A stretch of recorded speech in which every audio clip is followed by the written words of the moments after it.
Yeah, this is a little dangerous. May I ask you all to come back into the room and take a seat, please? We're going to start our second panel. And first, I'm going to introduce you to Linda Carnes, who will be moderating this session. Linda is a long-term friend of the Aspen Institute. She's actually serving as one of our advisors for the Global Health and Nutrition Task Force. She's also a public policy and communications specialist at CDC and a former journalist for CBS and PBS. In 1996, she served as the senior policy advisor to the White House Office on National AIDS Policy. She's provided technical advice on the international planning and evaluation strategies to the WHO, which is the World Health Organization. And now I'm going to turn it over to Linda, who will moderate and introduce the panel. Linda. Good morning, everybody. Our panels, we kind of prefer to have very brief opening remarks and really get into the dialogue with you. So we're going to keep our remarks to between 3 to 7 minutes. I want to introduce first Mark Ganz of the Regence Group, who will be followed by Shannon Brownlee of the Dartmouth Institute for Health Policy and Judith Fetter of Georgetown University. Mark, you want to start? Sure. Well, good morning again. As I was in the restroom, I saw one of those. I don't know if it's in the women's restroom too, but headlines. Yeah, and the one that I happened to see was one that said "Bill to End Illness Passes," which would be great if we could in fact get a bill to end all illness to pass. That would be true healthcare reform. As we move forward from this within this very volatile political climate, I just had a couple of 4 C's, an I, and an L to keep in mind as we move forward as what I would like to see where the focus would be for those of us who actually work within the healthcare system and are committed to trying to transform it. The first is I would take us back to the core principles of the Aspen Health Stewardship Project. 10 of them. Number 1 being access is not enough. 2, I am in charge of my health. A real focus on individual, focus on health. Value and quality in care are paramount. Focus on cultural change. Health span, not lifespan. Turning information into insight. An effective system is a transparent one. Equity in health, not just in health insurance. Our children should live longer than us, and that all policies should involve a filter around whether or not it improves health. I think those were the 10 principles that this project was based on that said, if we're really going to transform healthcare, we have to address all of these, and we have not. That work is still ahead of us, and I think that if the healthcare system focuses on bringing those to life, we'll be better off. The second is the cost of medical care. We can't sustain reform unless we get at the cost. That is really our key challenge going forward, and we need to learn from those sectors of healthcare that have a sustainable model and apply those learnings in a broader context. There are actually areas in healthcare that do operate on a sustainable economic model. Over-the-counter medications. Alternative care largely operates on a very sustainable model. Specific procedures like LASIK. Health savings accounts have spawned, in many respects, more of a sustainable model. And those organizations that have embraced those, along with a focus on health and wellness, have seen their healthcare costs actually move flat as opposed to a double-digit increase. And then also, at least in our area of the country, the safety net clinics are some of the most efficient and innovative models for healthcare improvement in the country. They've learned to make the most with very limited resources, and they do it well. The third area I would focus on would be collaboration, that no one can drive this change alone. that we need a new era of collaboration amongst sectors, hospitals fostering digitized free flow exchange of patient information, insurers fostering a single national claims and eligibility platform a la the Visa platform or ATM technology. The fact that the health insurance community has not embraced that is, it's amazing that that hasn't happened yet. And I think that's a huge opportunity in front of us. And that even pharmacies could foster an exchange of prescription information nationally, starting with scheduled narcotics. I'm going to be on a panel that's organized by our governor and our U.S. attorney in Oregon next week that's really going to focus on how do we get at reducing the number of people who die from prescription drug abuse. And largely it's being driven by a lack of good information flowing from pharmacy to pharmacy, which allows drug-seeking behavior to occur, allows scofflaw physicians in the community to overprescribe, and because they're making a lot of money at it.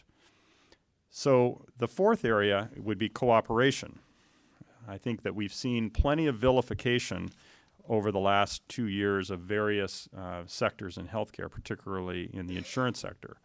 And we really need to get past that as we move to build forward. And we need leaders to set an example as opposed to continue it. The fifth area would be innovation. I think we need to be able to embrace the chaos involved in true innovation, foster it, resist the temptation to control it. I am seeing finally a resurgence among providers and health plans, not to mention vendors to the industry. We need to make sure that we allow that to continue and go forward. And then the final area would be having a real learning atmosphere as we move forward in this, and truth-telling. There has been in the healthcare industry a resistance at times to tell the truth, either because of concerns around litigation or just wanting to portray ourselves as high quality. And I think a higher degree of being open and curious about what we need to learn and being able to tell the truth about what works and what doesn't is going to be very important in the industry, as well as those who observe the industry or make policy regarding the industry. There will be unintended consequences from the passage of this bill, and we need to be able to address those, and there has to be an openness to figuring out what those are, and that those issues where there are shortcomings shouldn't be demagogued by the opponents of the bill, nor should they be denied by those who supported it. Those are my opening thoughts in terms of where principles, I guess, that we need to think about as we move forward. Great. I'm going to agree with a lot of what Mark said, but maybe amplify it, and also I'm going to slay a few sacred cows.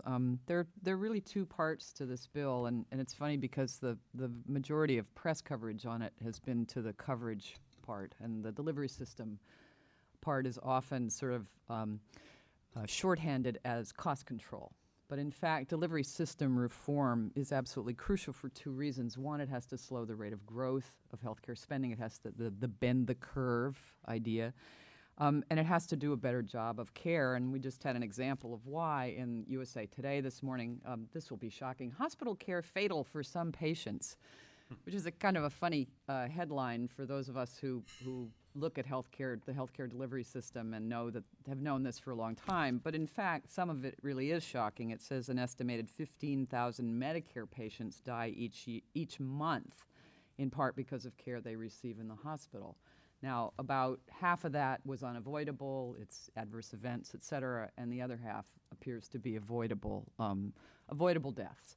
And that should be shocking to the American public. So we need to do a better job of delivering care, and the question is, does the legislation really do that? I mean, if nobody revised, repealed, delayed, messed with it in any way, would it do those two things? Would it slow the rate of growth of spending, and would it improve care and get us better outcomes? And I think it's going to do a little bit. But part of getting to a better system means that we have to look really honestly, as Mark says, at what's really going on. And so now for the skewering of some sacred cows. Number one, we should do tort reform, in part because it'll make doctors happy. but it's not really going to make much of a difference in spending, and I don't think it's going to make much of a difference in the amount of unnecessary care that's delivered. I think that it is a constant across the country in terms of driving some defensive medicine and unnecessary care, but there's also an enormous amount on top of that that's going on. Number two, comparative effectiveness research is necessary but not sufficient. Even if we spent the entire $1 billion next year, would it make a difference in how much we spend on health care? I don't think that it would, because there are a lot of other forces going on. 3, prevention is not the same as wellness. And a lot of what we do in the name of disease prevention is, in fact, finding people who are well and turning them into patients by screening them. And so we've got to get over this idea that this is prevention. It isn't. Number 4, palliative care, I don't think is going to make that big a dent in spending, because where you go matters more than what you want. The hospital you go to, the practice patterns in the hospital you go to matters more than what you say you want. So we can sign advance directives all we want, but it doesn't make that big of a difference in how we're treated, especially at the end of life. And so palliative care is necessary, but we've got to change other things to ensure that patients are really getting the care that they want. Number 5, innovation for innovation's sake, I don't think is worth doing. And that's a lot of what we call innovation in this country right now. We innovate, we make things, some things are new, but are they actually producing better health outcomes is the fundamental question. So if you don't actually assess whether or not it's really helping patients, even though it's innovative, it doesn't necessarily add any value to the system. Same thing with health IT and electronic medical records. By themselves, they are not going to transform the system. We're just going to digitize bad practices. So they can help, but you have to have greater organization in the system to make use of the electronic medical records. 6, we don't need more doctors or more beds. We might not even need more nurses. What we need is a whole lot better organization. We need a better distribution of those personnel. And we're now on track for training a whole lot more doctors in this country, and in fact maybe having more doctors come out of residencies. And it's sort of the received wisdom right now that we need more. And finally, controlling prices. Controlling prices, the unit of the fee for unit of service is also not going to bend the curve. We do pay higher prices than other countries for every unit of service, but that is not going to change the rate of growth in this country. We need to look at the other forces that are driving the rate of increase to be able to bend that curve.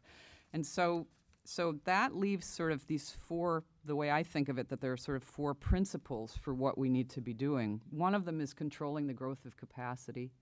About 1/3 of the regions in this country are driving that curve.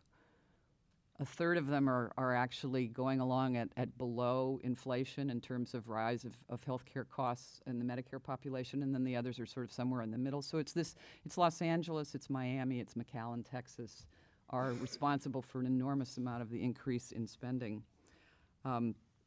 2, we need to organize.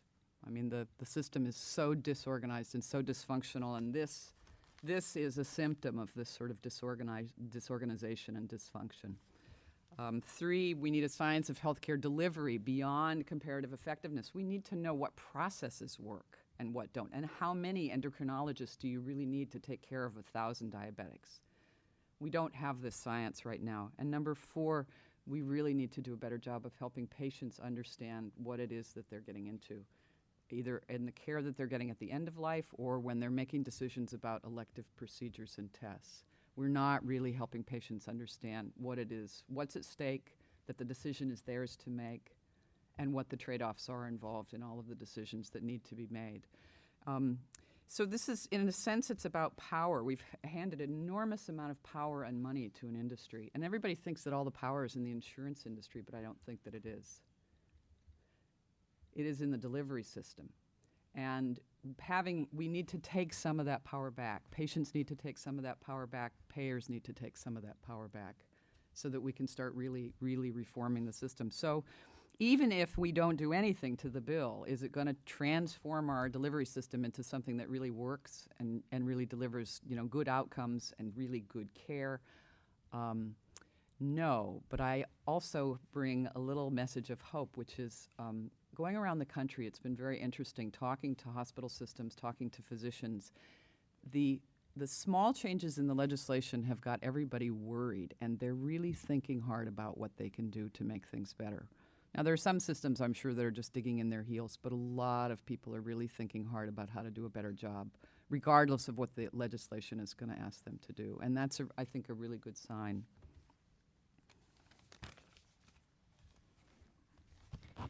Well, as we were discussing in the break, after a fairly depressing talk by Doug Schoen, that it's good to take ourselves out of Washington, and I think that you've both done that.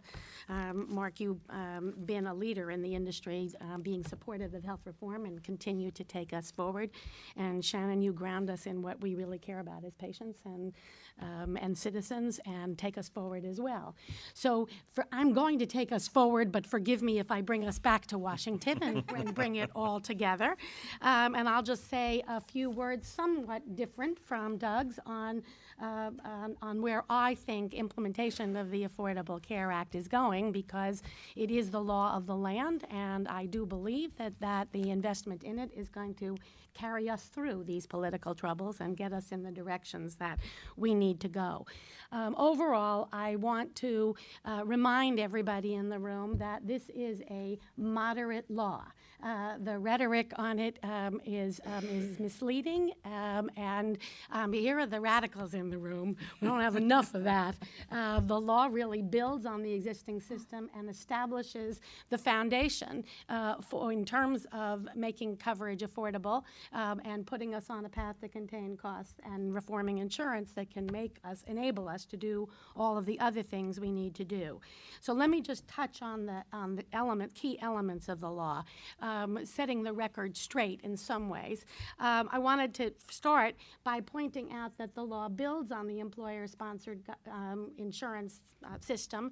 Most of us can get our coverage through insurance. That's going to continue, and most of business insurance is left alone or improved under the law.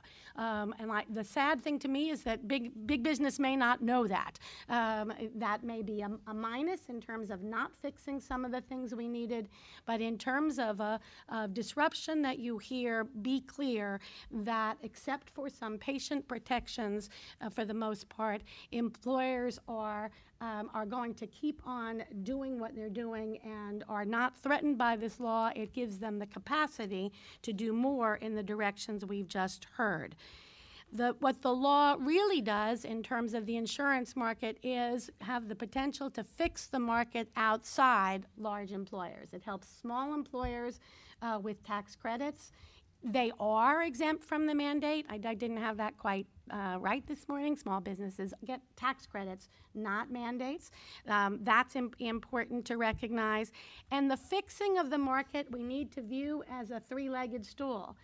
There may be those, and there are those, who want to keep the good pieces and get rid of the pieces they don't like.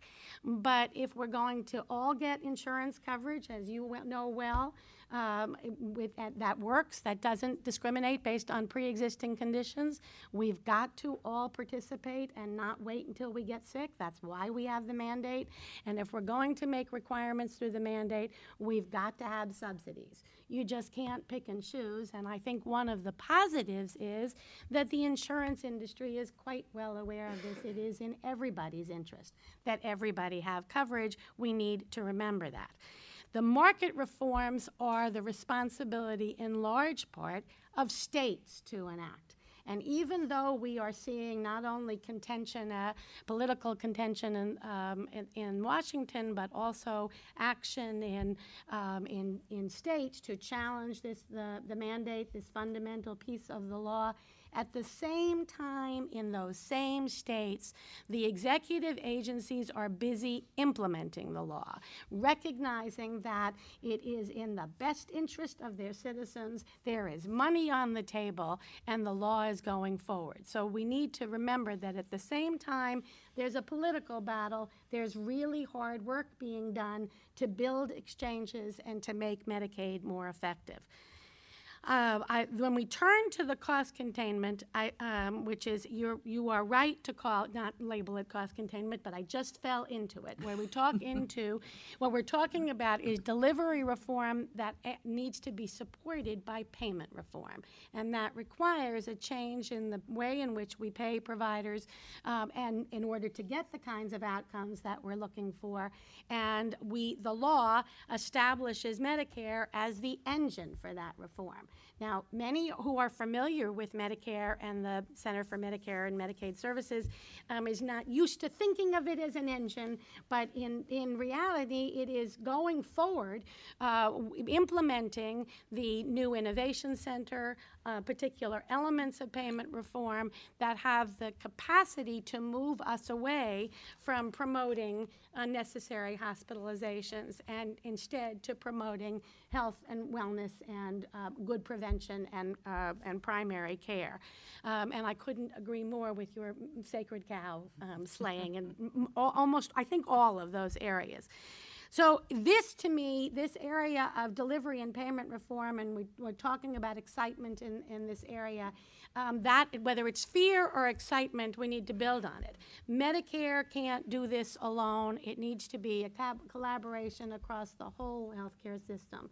And Doug alluded to the Deficit Commission and some of its recommendations.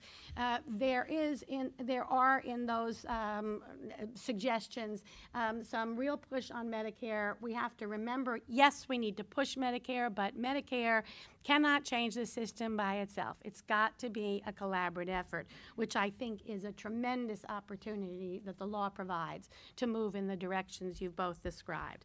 And I wanted to close with responding to, I think, or extending David Johnston's remarks on, he hears that the industry wants this to stick, wants this to go forward. It is the law of the land. The new provisions that are going into place, whether rules for insurers or benefits to Medicare beneficiaries or to small businesses, these are the beginnings of real benefits to real stakeholders. And we saw stakeholders come together and, if not totally support, not go gangbusters to oppose this law. The challenge in its going forward is that they continue to come together and stick together and recognize that it is in industry's interest as well as the nation's interest to make this law work. I'm confident that they saw the writing on the wall, even though it was a challenge to get it through the Congress, but it was true then, and I believe that those stakeholder interests, if they speak up, will help hold it together as we go forward. Judith, I hear a lot of optimism from you. Mark, I hear kind of a focus on the nuts and bolts of the system and kind of a manager's perspective, which is very healthy, but different from the optimism that Judith expresses. And Shannon, I hear not only pessimism, but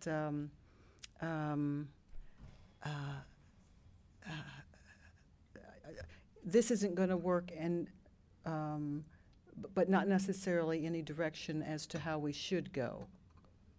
Am I right? No, I'm actually And quite I'm optimistic. directing my summary, so to speak, to all three of you to I'm actually respond. optimistic. I have, in going around the country and talking to hospitals and talking to physicians and talking to various groups, I see a lot of willingness to make changes. And so the reason I bring up the sacred cows is that what often happens in Washington is we start to think that there are silver bullets that will solve everything, and we get focused on those, and we think, okay, now health IT, that's going to fix everything, and tort reform, that's going to fix everything. We just have to do those. When in fact, this is a multi-stage process. It is hugely complicated. This is a $2.4 trillion industry that's massively complicated, and so we have to keep thinking very, very clearly about what is going on and what needs to happen to be able to get there. But I'm actually quite optimistic, and I didn't feel that way when the process of the bill was happening. That's interesting. Questions?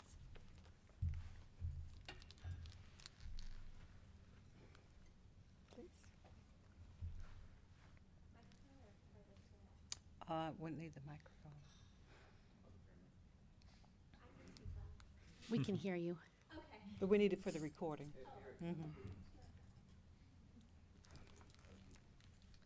Krista Shively, I work for Congressman Blumenauer, and I agree with your comment about the silver bullets. There is no silver bullet. To Ms. Brownlee's point about capacity, I've read many of your colleagues' works at the Dartmouth Atlas, particularly on the issue of supply-sensitive care, but there have been very few real policy proposals about capacity and even public planning around capacity building. I was just wondering if you could kind of elaborate, since we can't bend the cost curve through prices alone, which kind of leads me to believe you think it's utilization that we should be focusing on. How do you, are you working on, or what are some policy proposals that we should be considering regarding building the right kind of healthcare infrastructure to serve the public, but not overbuilding to create oversupply? That's a great question. There's a famous paper in health policy circles called "It's the Price Stupid," and I think it's the volume stupid. I think we're going to see a very interesting experiment happen in Massachusetts. Massachusetts is about to implement some kind of, I'm going to say the dreaded C word, capitation, prospective payment for hospitals. And Massachusetts and Boston in particular is just, there's a bed every 12 feet. And so what this kind of, what a change in the payment structure there may have the ability to do is to get these hospitals to start really thinking about their capacity. And many of them are building as fast as they possibly can. And they're not building new pneumonia beds. They're building new ICU units. They're building the profitable stuff, the heart, cancer centers, heart units, et cetera. So I think we're going to see an interesting experiment in what putting some limits and some budgetary limits on hospitals in Massachusetts could do. But you're right, there is really very little constraint on the uncontrolled growth in many parts of the country right now. Los Angeles, for example, is on another building spree. And we're about to think about expanding the physician capacity. And some people say, well, we need more doctors, but what we really should do is just make sure they're all new primary care doctors. I'm not convinced that if you leave that question to the academic medical centers, you will actually get more primary care doctors, A. And B, I'm not sure that we really need 90,000 more doctors. And I guess what I would say, Krista, nice to see you today, is if the government wants to use a blunt force instrument on the delivery system, I wouldn't use the capitation model. I think the first place, at least I wouldn't start there, because I think there's a lot of good innovative work that's really been unleashed in the delivery and health insurance connection in terms of reimbursement transformation. And I think we want to allow that to occur and not be dictating a single government approach, mandated approach to it. I think that would be a mistake. Where I do think the government can play a role is creating a very different set of incentives around building new capacity, particularly in the hospital arena. And certainly one that is tried and true when it works well is the certificate of need approach, which I think we need much more stringent. You need to have hospital executives have to really think hard about whether they want to go through the process, the grinding process of a very robust certificate of need process. And then you need to make that process very, very thorough and have a willingness to simply say no, and say no a lot more than happens today. Because until we reformat the reimbursement to make it more to create more true competition at the hospital level, hospitals they turn competition on its head. It's an arms race. The hospital down the street has something. I want to have that too, because it's all about plugging into the payment stream. In a true market dynamic, that doesn't happen. You have people make choices about where they specialize and what their focus will be in order to differentiate amongst each other. And today that doesn't happen in the healthcare context, and it's not happening. I don't want to just single out hospitals. I mean, if you think about neurosurgeons and orthopedics, one builds a freestanding surgery center, and the next thing you know, the other one wants to do that. And some consultant from Chicago's out in Portland hawking these ideas. And it's all about increasing revenue, filling more beds, as opposed to serving the community in a more effective way. So I would, if in terms of government blunt force instrument, start with a much more robust certificate of need process that just will blunt the growth of these of new buildings and new centers. I want to go back to the payment side, because I think what we've seen, certificate of need, I believe began in the early 70s, and what we've seen is it is a tough row to hoe to say no to institutions who want to build, as long as the money's flowing. It may work on occasion, but has not worked to reform our system.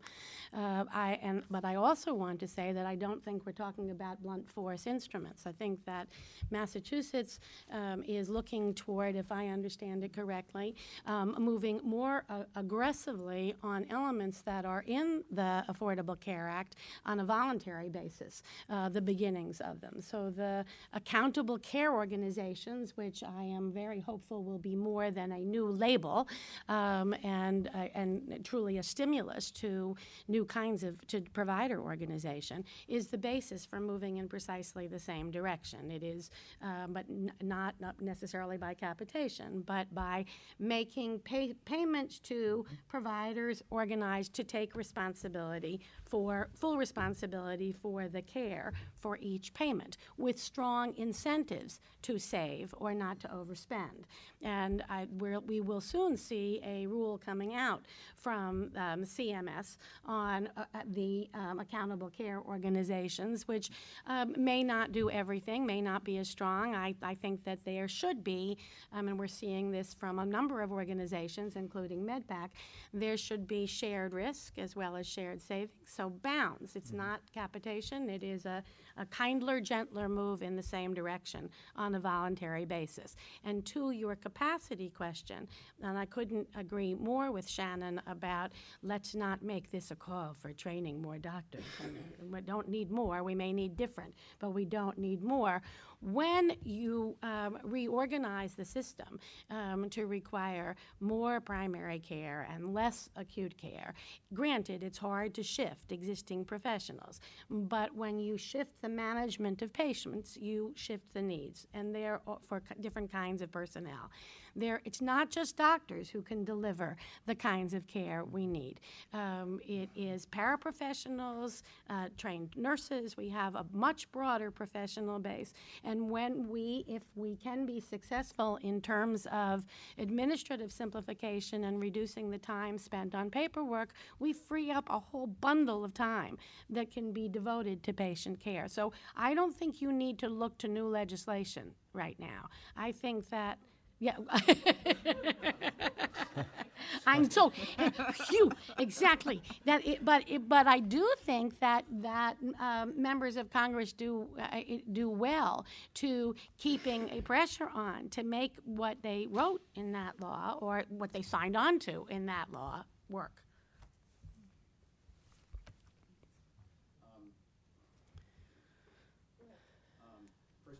We need to give him a mic.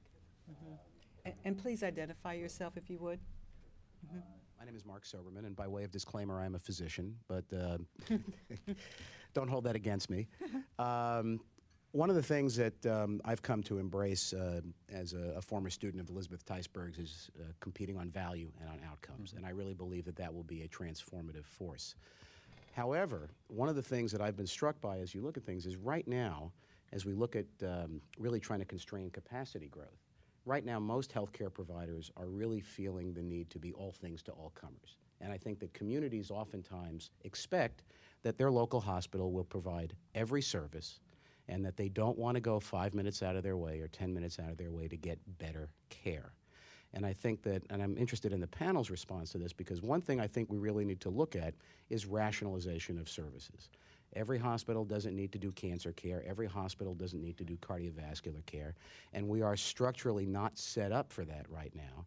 And in addition, we have legislative barriers to that. If you have a stroke and you call 911, you're going to go to your local hospital, not the NIH-designated stroke center, which may have the capacity to provide you with a better outcome, because that ambulance is constrained by law to not take you to where you need to go, but where the law says you have to go. So I'd be interested sort of in that rationalization piece as to what the panel thinks. Well, I think you've correctly stated a problem that we have, and I would argue that we've got not with the heavy hand of government at the moment, but with the putting forward of new payment incentives, the way they evolve will determine whether there is a greater push toward that kind of collaborative effort. If providers are paid, say, on a per person basis, they're taking responsibility for individual patients, and held accountable for quality outcomes, which is a very important element of the payment reform initiatives in the Affordable Care Act, which I think distinguish it significantly from previous efforts focus on HMOs, which not so successful. If there are those quality benchmarks and financial incentives to have better outcomes at lower costs, that creates an incentive for broader collaboration. There's a concern that some of that kind of collaboration can also lead to monopoly control, which is a challenge. The desire for one creates the problem of the other. But I do think that that's precisely that kind of collaborative effort will be stimulated by the new payment incentives, along with the performance requirements that are included in the law. Any questions from this side of the room?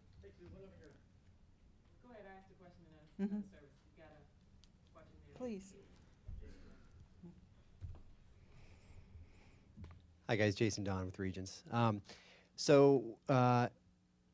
It sounds like the consensus is that this was a good step forward, but there's a lot of work to be done. I'm just curious from each of you, what's the one thing you'd like to go back and fix about the bill? If you could just pick one thing, what would the one thing be? Well, from each of you would be great. Well, I think that what may be a fatal flaw in the bill is the prospect of guarantee issue without an effective mandate or some effective incentive for people to get in the system and stay in it. Because to the extent that the bill was built on an insurance model, and people can argue whether that was a good idea or not, it is. But in order for that to work, you have to have stability in the system, and because the insurance model is based on the idea of that the well are in fact helping pay for the sick. That is, it's a community paradigm. In Washington in 1993, we had passed a bill that created guarantee issue, and in that case, there was no mandate and very little incentive for people to buy insurance until they actually needed it. And so, in fact, that's essentially what happened. Those who really needed the care came in. The company I worked for, we had about 13,000 people in the individual that were individual purchasers of insurance. During the first open enrollment period, 6,000 new people signed up, many of whom came from the state's high-risk pool, and the impact on our little company was severe and almost immediate. And there were several companies that failed during that period financially because people would sit outside the system until they needed it, jump in, and then would leave again. I remember particularly a thank you note that I got from a young lady who was genuine. It was an absolutely genuine thank you note, one of the nicest that we've ever received, who said, "We bought your insurance when we were planning on having a baby. We had a wonderful, we're now the parents of a healthy baby boy. we're now dropping coverage, but you can be sure we will reinsure with you when we have our second child. And she was absolutely genuine. But what happens is you create an incentive because people make logical decisions. And so my worry about this particular issue is that we may unleash a similar kind of set of behaviors, which would be a terrible unintended consequence of what this bill is intended to do, which is bring everyone under the tent and ensure that people have access to coverage. So that's that. I guess that if I were to change something, it would be to dramatically revise that part of the bill, because I think if that doesn't get fixed, the economic sustainability of this new construct is in grave danger. So are you saying that universal coverage is not sustainable? Well, universal coverage is sustainable if it's universal, i.e. everyone's in. But if people have the incentive to stay out until they need it, we've done a lot of research about what is the value proposition of insurance, and it is, just resoundingly, it's I want you there when I need you. Makes a lot of sense. So if you create an environment in which people don't need to buy you until they perceive that they need you, they're just following their natural instinct in terms of what they see as the value proposition of insurance. I want you there when I need you. So you have to create a system. If you want to go create a system in which it's universal coverage, then it means everyone has to be in, not just when they need it and then they drop it and get out when they don't. So that is unfinished business. That is a real concern if that doesn't get addressed. And I think it can be. That's unfinished business. Well, I'd pick up on the mandate, because it's interesting that, Mark, I think that means you would like a stronger mandate. I don't know. Fewer exemptions. I'm not sure if a mandate is it, Judy. And you all have to know that she was my professor long ago when I was at Georgetown, and so I have great respect for Judy. We have work to do. So we have work to do. Right. But what I would say is that I don't know if a mandate is the answer, or if there are other ways you can create strong incentives for people to actually get coverage and keep it. And it may be, there may be other ways, and I must admit I don't have that fully thought through. All I know is that some way you have to create a powerful incentive for people to in a guarantee issue environment, to obtain coverage and keep it. Okay, so what I would say is that the law, just to respond to that, I think that the law does takes us a long way there. There's debate. We're at this point going on estimates of whether it will be sufficient to support. I don't think it's sufficient. And it's clear that you don't think it's sufficient. But those who were estimating the effects of the law with no particular stake in it, that being the Congressional Budget Office, looking at experience in Massachusetts where coverage has made the guaranteed issue sustainable, believe that this will work. That's what the estimates are based on. So I think we agree totally on the importance of it. And the only other way I can see that you could do this would be to assume everybody's covered and fix it up in the tax system. So but I don't know that we're going there. So I think we have what the elements and the challenge that we face is going backwards on those, because if the critics of the mandate are successful, it does pull everything apart. So that's really critical. To have gone another way and just assume everybody's covered and have no exemptions and have stronger mandates would have taken stronger subsidies. So when you ask Linda Jason did, what one element I would want to see in the law, I think that the limited willingness to invest in a system that we already think is overfunded sold people short on the scope of coverage guaranteed and the level of subsidies. And so I think affordability remains much more of a problem than it ought to in this system, and that undermines people's protection and does, if we don't do something about costs, undermine the mandate. So we would need to have been stronger there. And what I think that the law has put us on a path which we have a long history of federalism, state and federal interaction in our healthcare system. And I am pleased to see in the law that we are finally establishing at the for Medicaid a national floor of protection, because what we have seen since Medicaid's inception in the 1960s and mid-60s, tremendous variation across states, and some states in which paying 90 cents on the dollar was not a strong enough incentive to get people covered. So our willingness to rely on states to accept variation among states in providing adequate coverage has proved problematic for our history in health policy, and I feel that it will prove problematic as we go forward in implementing the Affordable Care Act. So I would like to have seen a stronger national presence in terms of particularly of a national exchange. We have authority in the law for a federal exchange. If a state doesn't implement one, I would like to have had a national exchange that could have, I think, been set a national standard for the way in which insurance markets, coverage and cost containment, delivery reform work across the nation. I would have liked to see funding for shared decision making. There's shared decision making is in the bill, but it doesn't have any money.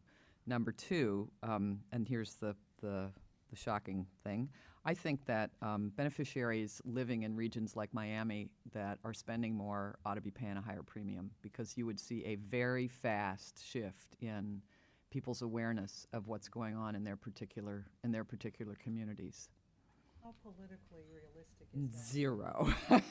But the fact is that the true cost of care is people are shielded from the true cost of their care by paying the same premium all over the country for Medicare. And in fact, for a lot of, if you're a federal health worker, your premium is pretty much the same all over the country as well. So in addition to the fact that you're insured and you're not feeling the bite, the sting of what you pay, and so you're unaware of cost and price, there's this added thing if you're not aware of the fact that if you lived in a different county in Miami, if you lived in Fort Lauderdale versus Miami, you would be spending a different amount. So even with this new legislation, modest as it is, do you feel that there is, let me put it this way, what percentage of hope do you have that this is going to be effective?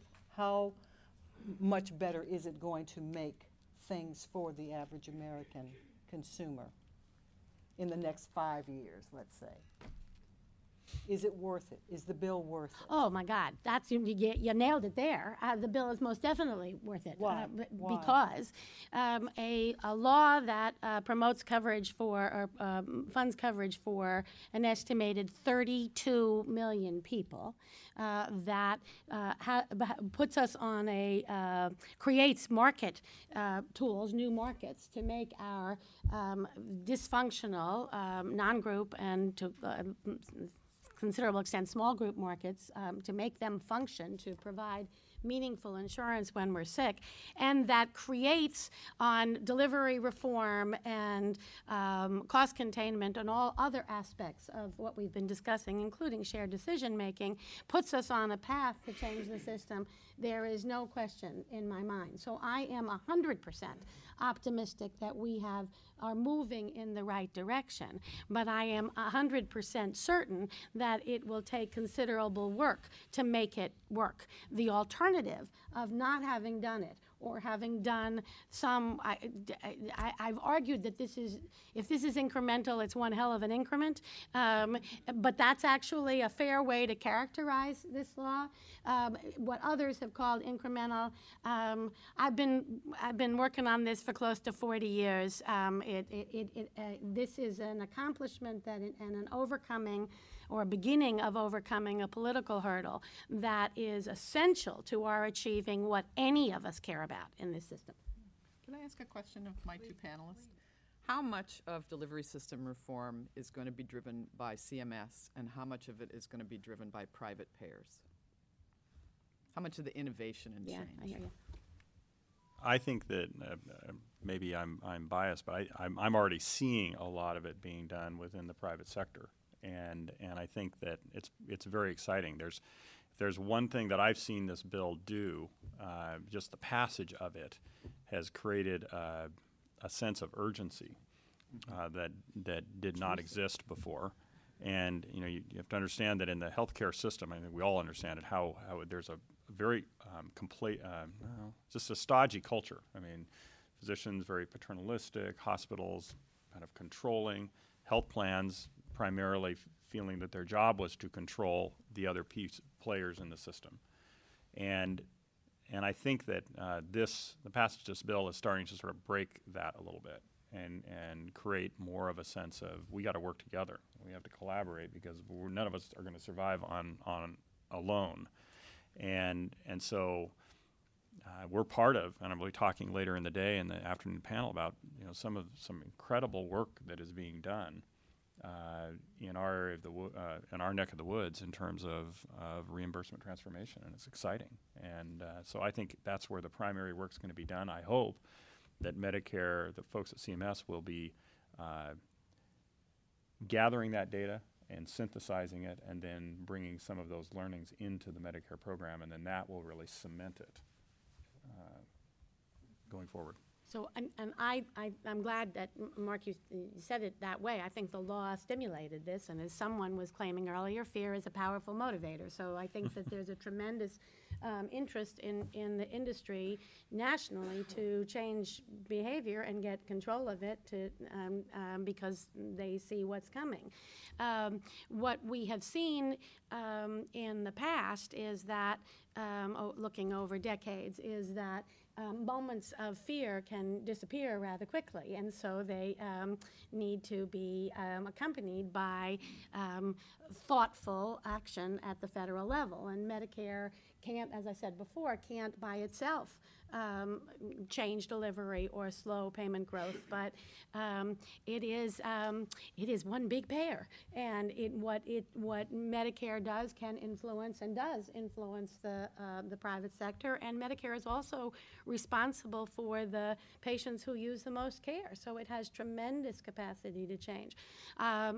So that's why I think of the law as having created or made CMS an engine of reform, and I think it's stimulating a lot of activity in the private sector. And as I said initially, it's my hope that there will be a lot of partnership that may vary from area to area, because I think that we need markets to change, and by having Medicare and private payers collaborate, I think that's the best way to get it going.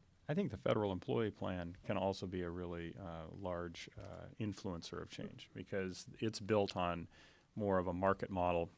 Let different plans that are offering plans to federal employees innovate and provide different sort of differentiated value propositions.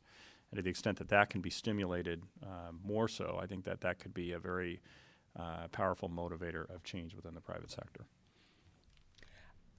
I'm going to come to your question. I want to ask a question myself, if I may. We are honored today to have a member of the House with us, and I wonder if you would comment on Doug Schoen's rather pessimistic opening remarks this morning, because you're really in the midst of exactly what he says or forecasts is going to happen. It would be very beneficial, I think, for those of us here to hear firsthand your reaction to his comments. And be as honest as you can. I had made some notes on some of the things that he had said. Well, one of the things that I did think, I'm Donna Christensen, I represent the U.S. Virgin Islands, and I chair health for the Congressional Black Caucus. So I really came here to kind of start beginning to think about what we had to do going back, because we really haven't started to talk about it in earnest yet. But it did occur to me that some of the areas that we may be focusing on are listening to what he had to say may not be some of the areas that we ought to be focusing on. A lot of us have gone out and talked about the fact that even though the Republican incoming majority is talking about reform, they're talking about, we say they're not going to take away the prohibition against pre-existing disease and so forth. What Doug said was that that's not where they're going to focus. They're going to focus on some of the other areas. How we stop the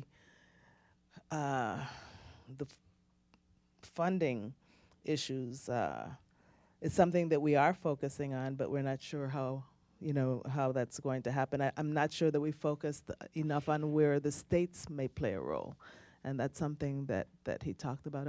So we need to, really look at our focus. One of the areas that he didn't speak about is the debunking part. He talked about the delay and defund, but he didn't talk about the debunking. We have a big challenge in how we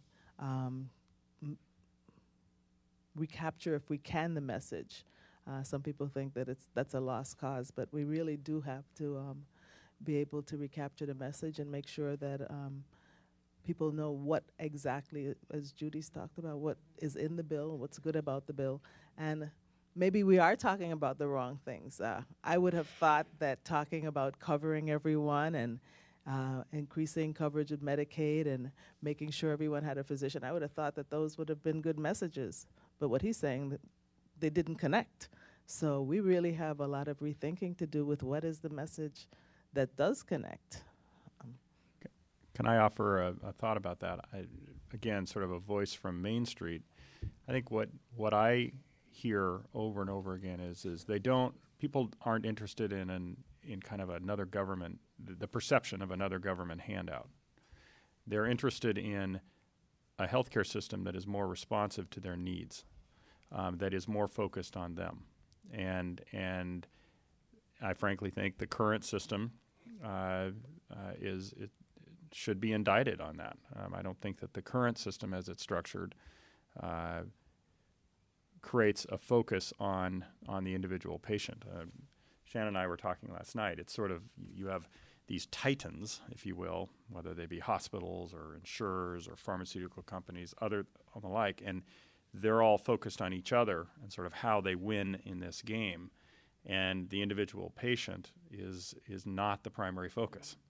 And you want a message that connects. It has to be around how is the system itself, the actual interaction between the patient and their physician or their hospital, going to change in a positive way so that the patients and their families feel more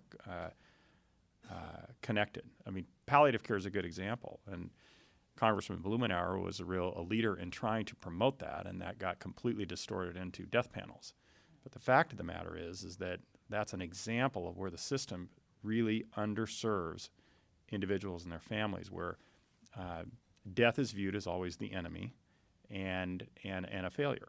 And so there is an inability, and frankly, there isn't a training. I think you would know this, doctor, that physicians aren't trained in how to, in the understanding that I'm a physician allowing too. for a graceful, you are, okay, allowing for a graceful death is actually part of healing. And that's an example of if that was more enculturated into the system, then people would feel more well served by the system and would be, satisfaction and comfort in it would be much greater.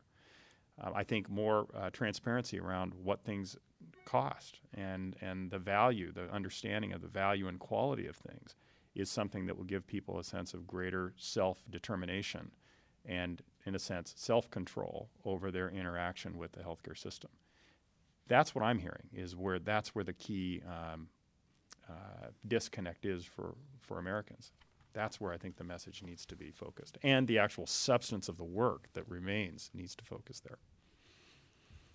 Thank you. If there are any other comments from the panel where we need to focus, I think we did talk about some of the areas where patients could keep their physicians, the security around insurance, that you wouldn't be dropped when you got sick. I thought that was a message to a broader group, a broader segment of the population. But obviously, we have a lot of work to do, lots of work to do. And this has been helpful for me to start thinking about where we need to do, what we need to be doing. And as a tri-caucus, we have certain provisions that we are very concerned about protecting. And when the changes are made, maybe with, for example, the 1099 and the W-2 reporting, and they're looking for funding for offsets, we're afraid that some of our provisions are going to be lost. So we're looking at ways that we can protect. And that's what some he of the suggested as well. Yeah. Thank you very much. Having the perspective of not only a House member but a physician as well it's very useful to have you here. Thank you very much. By the way, very well put points about end-of-life care. It is a huge problem and a huge expense, and one we don't do very well on at this point. And of course, the whole issue of our care is really provider-centered, not patient-centered. No doubt about that. Yeah. One engine of change and innovation that I've been fascinated by, and we're seeing little pockets of this now, and I'd love, especially Mark, your comments. Large employers. I mean, if anybody's got skin in the game, it's the big employers. I mean, both on a financial side, on a productivity, presenteeism, absenteeism side, and at the end of the day, they're writing a lot of the checks. Thoughts about how they can play into this as drivers of innovation in both delivery systems and payment systems. Well, thank heavens, they're beginning to be much more focused on moving away from the notion of self-insurance, insurance related to sick care, and more about health assurance, and are, I think, beginning to understand that creating a more healthy and well workforce is not a function of buying a bunch of different quote-unquote wellness programs and sort of just offering them through their human resources department, but that it has to be led out of the C-suite, and it has to be about changing the fundamental culture of the organization. And those companies that have begun to embrace that are seeing tremendous results. And it's not just about lowered healthcare spend, which is one of the outcomes. But maybe more powerfully, it's productivity improvement, it's a greater degree of employee engagement. You know, as employees are actually changing their lives, that creates a tremendous connection to the company, and that bears a lot of fruit for companies that are trying to create a stronger workforce. So that is one of the. I've always believed. I used to have these conversations with Senator Wyden that we shouldn't be too quick to do away with the employer-based system, not because it's a great model, because I don't think it is a great model, but to the extent we have that now, employers can be small communities, and cultural change occurs in smaller communities. You don't do it across one broad swath across all of society. And so maintaining an employer-based system for a time and really focusing on how do we change the health of employees is a huge opportunity for us. I think the bill didn't do enough in that area, so that would be my second area that I would change. I would want to see much more focus on incentives on how we create a healthier workforce. And ultimately, I think that will have dividends beyond the workforce itself to all of those who support people who are working. So that's a big, that's an area of real hope. The area of concern I have is that I've talked with a number of CEOs of larger organizations who are actually thinking about getting out of the health benefits business. And that's a concern if the exchanges, it's not necessarily a bad thing if the exchanges are robust and they're really workable.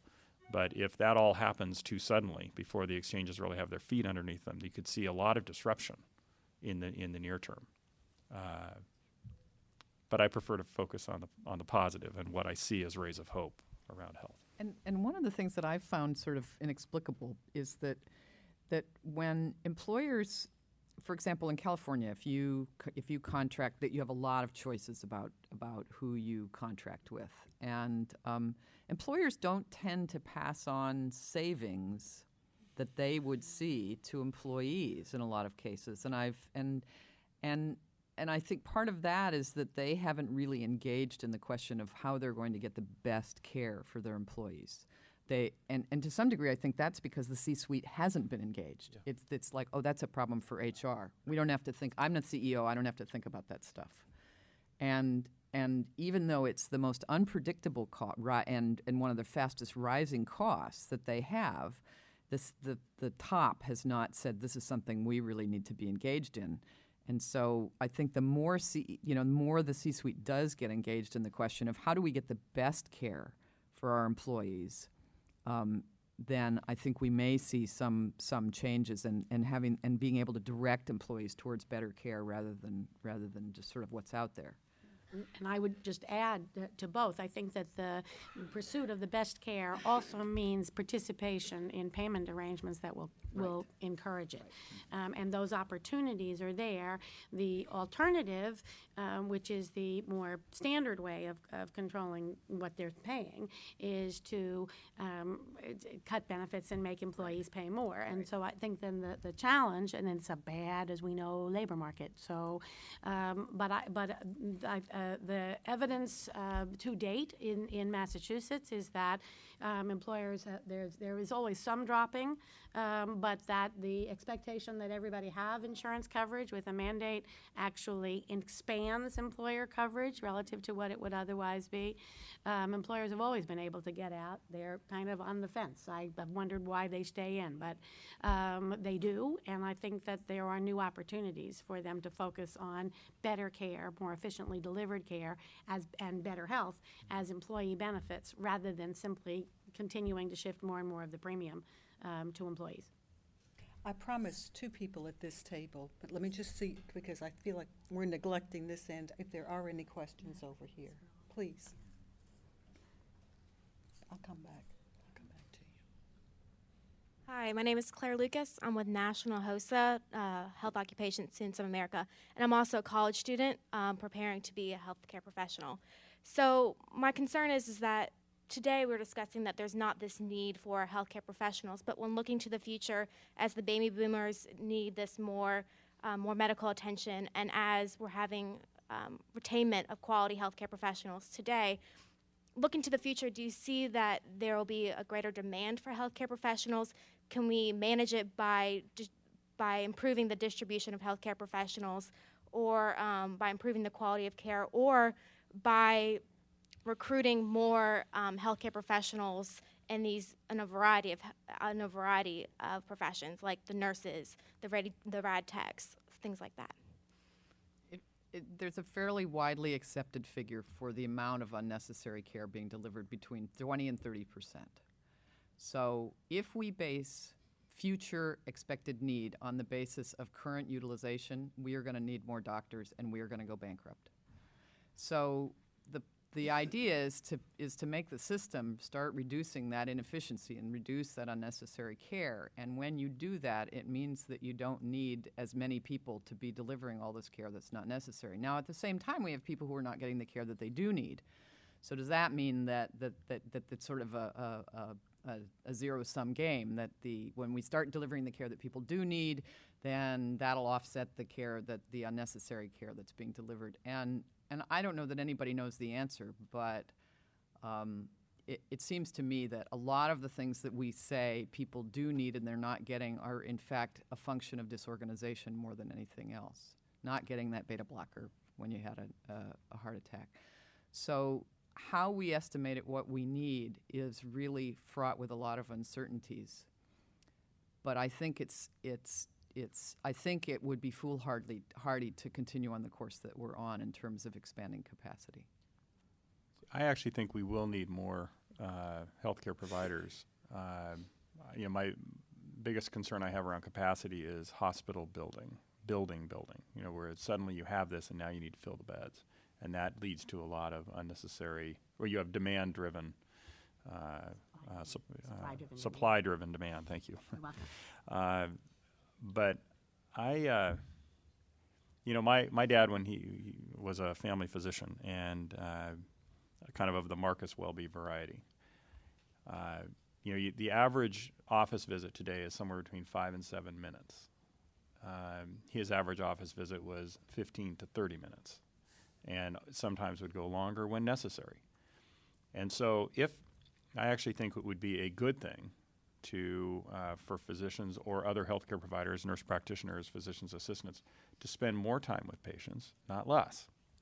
And because we're not seeing greater efficiency by spending less time. Mm-hmm. So if you do that, then if you kind of expand that out and you look at the number of people that will have access to the system, I think we probably will need more. I think the key is we need to train them differently, and we need to provide financial, economic incentives for them to spend more time with patients up front and really get to know them and work at through that knowledge, better diagnosis. I'm very bullish right now on physicians' assistants and nurse practitioners. I think that the encounters I've had with them have been just incredible. They're more like my dad in the way that he practiced, and I think that would be. I'd love to see more growth in that area. I'll trade you 2 physician's assistants for 1 cardiovascular surgeon. How's that? Yeah, I think you just up it. I think you can do better than that even, get more. Yeah. And I think the way, Claire, to understand, to put the story together, is that, yes, with an older population, we're gonna need the supply needs to meet that need, but not on the trend that it's on. What Shannon was challenging and Mark is now is that to rebalance the system and get more time with patients, that we need to beef up the physician supply, and that's what we're resisting. So I think absolutely rely on the broader range of professionals and paraprofessionals. And the other piece, when you mention the aging of the population, the need for long-term services and supports is already as substantial. Families provide most care, and quality is not good. And so there's a tremendous need for supports for families who have family members who are impaired in daily tasks. So there clearly there are substantial needs with a growing elderly population, but we need to do all the things we've talked about to address that need efficiently. We're left with less than 5 minutes, and there's a gentleman here who has been trying to get a word in, and I'd like to give it to him.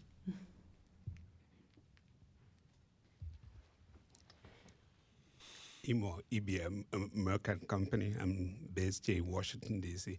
I was actually going to touch on the supply-driven demand that Mark talked about, and I'm glad that it came out the way it came out. And my question was really going to be on, because utilization is one thing. I'm a physician too, if I could disclose that. Utilization is one thing, and I'm not sure how much we're going to really, drive down the cost or bend the cost of healthcare in this country if we also don't do something about the demand side of it in terms of utilization. There is a lot of usage that is really, inappropriate usage, if I could put it that way. And I'm just wondering if expanded coverage with or without individual mandate can in some ways create a perverse kind of incentive, driving up that demand. That's one aspect of my question. The other aspect of my question has to do with, Mark, you talked about rigorous certificate of need to sort of, keep a check on hospital capacity. And the question then becomes, there is a lot of promotion out there. I know this has to do with First Amendment rights and all that, but there is a lot of promotion that sometimes drives some of what is happening in the marketplace. And I'm not sure the healthcare law really goes into any of these aspects. I don't know if the panel can talk about them. Well, Shannon, I think you ought to start. You wrote a whole book on utilization. So do you want? You'll have to keep it brief. The question of I think what you were getting at was patient demand. that patients are demanding a lot of the care, and it's true. Patients demand all kinds of things. But we see enormous variation in utilization among similar patients across the country. And it's so great that the variation is so great that it is very hard to believe that it is that demanding patients are driving all of it. And so it is a combination of patient demand, it is a combination of the supply of resources, it is also some defensive medicine that's driving this unnecessary care. And so, but part of the reason patients demand care is because they've, to some degree, have been sold a bill of goods, partly by the media, partly by the medical profession, that all diseases are curable. All you need is the right doctor and enough money. And so that's going to be an education process. That takes time. Physicians need to explain to that mom why her child who has a viral infection does not need an antibiotic, and that takes time. And that gets back to sort of this relationship and the need for that time that that physicians need to spend. Yeah, sure. The only thing I would add to that is I think your perception that the bill doesn't really address it is true. I think that much of that kind of demand is a function of the economic model that drives a set of logical behaviors given that. And I think that's also work that lies ahead in terms of trying to fundamentally change the economic incentives that allow for that sort of, I think it's kind of a cycle. It's not just driven by the consumer, but it's also by supply and a number of things that just keeps ramping up usage and spending. And I would just agree that the behavior is in large part driven by the providers in the system. Most of the spending is above any reasonable level of deductible or cost, and cost sharing often continues. So people, it is the providers who are really driving, and there is a lot, as we've been talking about, of change in the bill to move in that direction. And I would just, on your specific question about whether covering 32 million people exacerbates the problem. If people who are uninsured get less care than not only than the insured, but less care than they ought to have, as evidenced by the fact that they are diagnosed later and more likely to die when it could be prevented than people who have insurance. So yes, they will be getting care that they haven't otherwise gotten. But the problem in terms of rising costs has not been the people left out of the system. It has been the other 250 million who are in the system. So it really is improving delivery, I won't say cost containment, slowing cost growth and improving quality we need to do within the insured population. Keeping them out wasn't doing the job and was hurting them and won't hurt the rest of us. Bringing them in won't hurt the rest of us. I know you all want to thank the panel, but I think on behalf of the panel, I think we want to thank you for the rich exchange because it's really beneficial to all of us. We're going to take a 15-minute break, and we'll come back with a presentation on health IT. Thank you, and thanks to the panel. I love what you said. They're not the reason, the uninsured are not the reason the system is expensive. It's the people in the system, and bringing them in is not going to break the bank. Yeah, as long as I remember the verb. Bringing them in is not going to break That's right. the bank. We've been holding them hostage. Yeah.